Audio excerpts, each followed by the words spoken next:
बहुत समय पहले एक छोटे से गांव में हरी नाम का गरीब लकड़हारा रहता था। उसके पास न ज्यादा जमीन थी न पैसे, बस एक पुरानी कुल्हाड़ी और मेहनती हाथ। हर दिन वो जंगल जाता, लकड़ी काटता और बाजार में बेचकर अपनी गुजर बसर करता। कुछ दिनों बाद हरी जंगल जाता है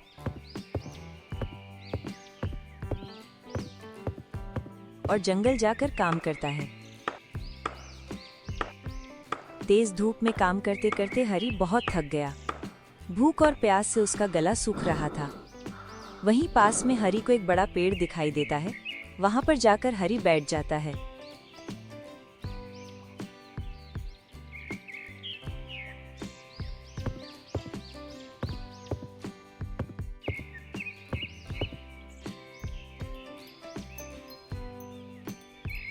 हे भगवान, अगर थोड़ा पानी और खाना मिल जाए तो जान में जाना है।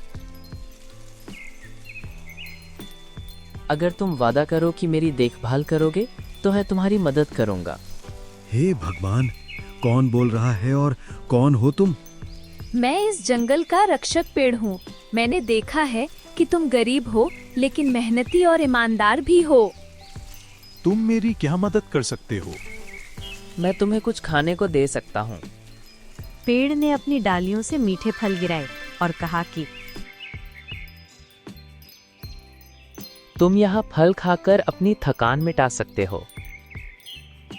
हरी ने फल को लिया और पेट भरकर खाया और उसकी थकान मिट गई। हर दिन मुझे पानी देना, मेरी शाखाओं को नुकसान मत पहुंचाना और जो भी मेरी छाया में आराम करे उसका सम्मान करना। इस पर हरी बोलता है, मैं तुम्हारी हर दिन देखभाल करूंगा और तुम्हें कोई नुकसान नहीं पहुंचने दूंगा। मैं तुमसे ये वादा करता हूं। हरी इतना बोलकर वहां से अपने गांव की तरफ चला जाता है।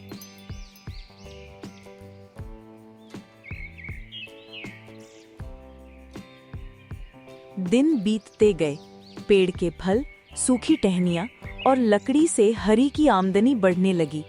वो अब गांव में सबसे मददगार और ईमानदार इंसान के रूप में जाना जाने लगा। एक दिन कुछ लालची लोग गांव में आए। आकर हरी से बोलते हैं, हरी, अगर हम इस पेड़ को काट दें तो लकड़ी बेचकर बहुत पैसा मिलेगा। वही उसके साथ खड़ा दूसरा आदमी बोलता है, हाँ, सोचो हरी कितनी दौलत कमा लेंगे। इसी बात पर हरी गुस्से में बोलता है, नहीं, इस पेड़ ने मेरी जिंदगी बदली है। मैं इसे कभी नुकसान नहीं पहुंचाऊंगा। हरी को इतने गुस्से में देखकर वो दोनों वहां से चले जाते हैं।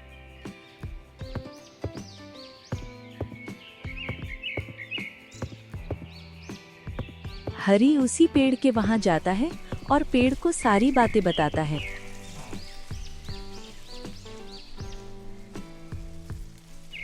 हरी की निष्ठा देखकर पेड़ ने उसे आशीर्वाद दिया। हरी, तुम अगले दिन आना, मैं तुम्हें कुछ देना चाहता हूँ।